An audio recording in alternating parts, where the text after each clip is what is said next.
remember. We met on Zoom there. Yeah. And you are? I'm Paul. Paul, nice to meet you. Yeah. I'm Aaron Lawrence, and head brewer How long here. have you been set up here? We moved here in, so we started work 2015 or 2016? 4 years we've been here. We started brewing down at the Wood Cellar Organic Restaurant on Dundas there. With, you can see the little, is that now our pilot system? Over there, the two little kettles there. Okay. And then when we moved here, we got bigger tanks, obviously, and then this was the initial brew house that paid with like a similar size mash tun for the first year of operation, and then we got the Niagara Falls manufactured Crabella brew house, which is about 4.5 times the size of this one. So we went from about 100 liters at a go to about 450 liters at a go to 1,800 liters at a go. Nice. Yeah. So these are made locally too then? Yeah. I see you got some barrels there. Have you guys been experimenting with aging some of your beers inside the casks? Last year about this time we did a collaboration brew with Jose Santoyo, who's a Mexican brewer. Was up visiting friends, and he had a recipe for kind of like a Mexican-inspired Belgian golden ale using agave. Really nice and smooth. We did a few tweaks. We use a lot of local ingredients, so locally grown barley, local hops in all of our brews. So made a few adjustments to the original recipe in that respect. So it was a good collaboration. And then stuck 200 liters of it in a tequila barrel. So that's coming out before Christmas. Really excited for it. Transferred today our 4 p.m. Sunset, which is spelt oatmeal stout, one of our organic brews. But I always stuck some of that in the bourbon barrels for this time of year. Nice, rich, stout flavors work well with bourbon. That's an easy pair. It's fun to play. And then for your guys' brew, the Vienna Lager is one of my favorite lagers. So it's just so easy to drink. Nice malt character to it. Finish is really smooth. Yeah, it's a good fall winter lager. What's different about like a Vienna Lager from maybe what people would consider a traditional lager? In terms of its alcohol percentage, it's about the same. So it's a 5% beer. You've got a little more depth to a Vienna Lager. You're using a little bit of what did I use? A little bit of carafa special, so a debittered black malt just to bring in a little bit more color to it. It aged out maybe about an 8-week maturation time on it, so nice long lagering process. Lager yeasts just take time to sort of smooth out the high notes, I guess, in the brew, so you get like nice, really cohesive flavor to it. So it's a worker-owned cooperative. So a cooperative is a business structure, like a corporation or sole proprietorship. Those are kind of your options with a partnership. Those are your options with a business. What a cooperative does is it sort of builds into the character of the business democratic operation. So everybody who works inside of the business has the opportunity to apply for membership. Membership is ownership. So at the point at which we turn a profit is dispersed to the members. After we pay for all the time you get more buy-in into the process. When you own something, you take care of it a little differently than if you're just working someplace.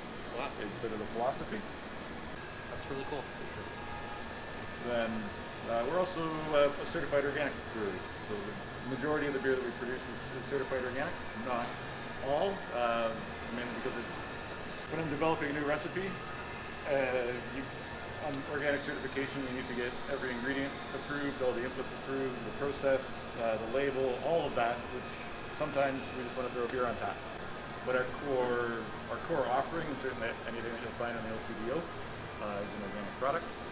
The first craft brewery in Canada to be a craft malt certified brewery, so working with a craft maltster, which is the equivalent of sort of a craft brewery but on the malting side. By working with a craft maltster, you can then work very closely with local farms, which is really exciting. This year were the 3 good harvests from local organic farmers that we were working with, so we've got great quality malting barley to work with for the next little bit.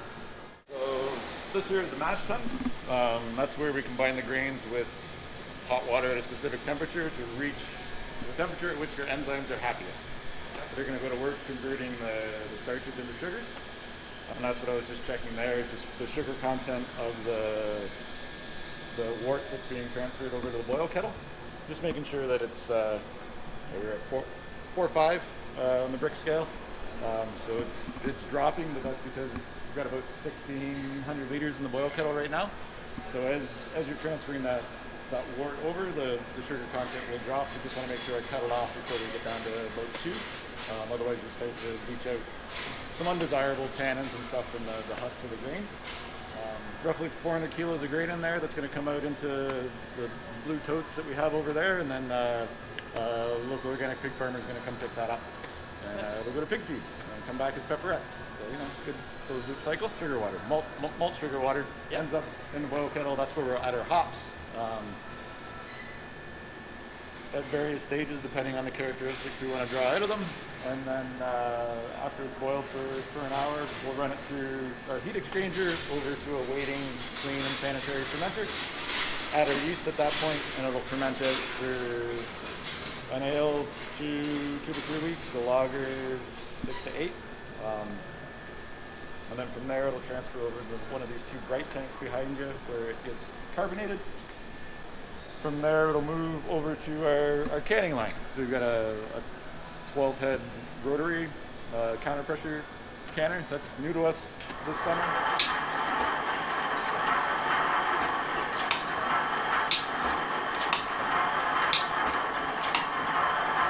This unit's just used on small batches, you say? Or yeah, you know, just small runs of individual labels. 2,000 cans at a go. Yeah.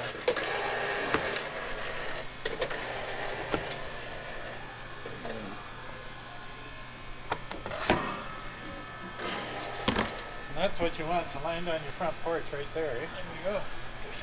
Then the pack off, the cans will get rinsed, packed off, and then straight into the walk-in cooler.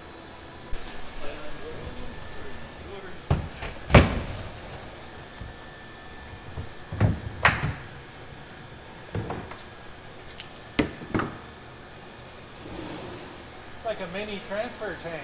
Yeah. We have a great big huge version of this that we take all the little trout rings out to the stream. Well done.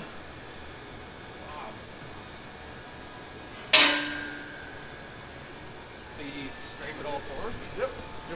There's a few, you'll hit them. There's the mash mixer in there.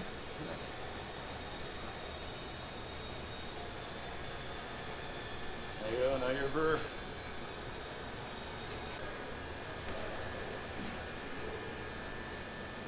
This is great. You're coming to Canada on Monday too?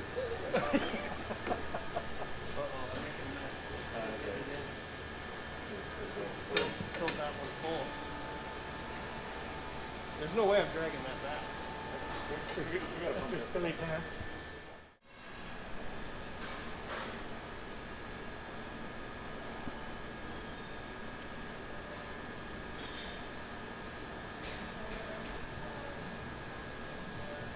All right, I'll ask that question again, Paul. Okay. All right, so once the beer is made, obviously people can order it online. They can come by here and pick it up. There's a parking lot spot for that. They can order it and have it delivered locally. Where can they pick up the beer within the city, like in a retail? That'll be it. So it'll be we'll have it in the. We can go get some footage of the retail cooler if you want. Okay. So we'll have it available to go here, and then you can order online for curbside pickup, or it's free delivery to your house. It's like a $50 order. Okay. So you can get it at your porch, or you can get it here. Will be the 2 spots for it, and it'll go quick. Good. You heard that? I did. It'll go quick. It'll go quick.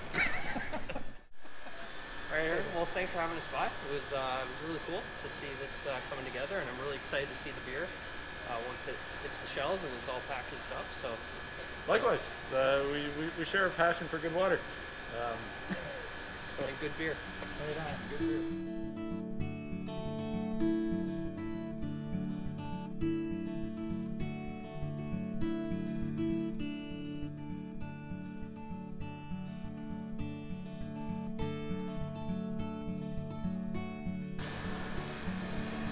How much do we want to pretend that I'm brewing your beer now, or just want to talk about the process?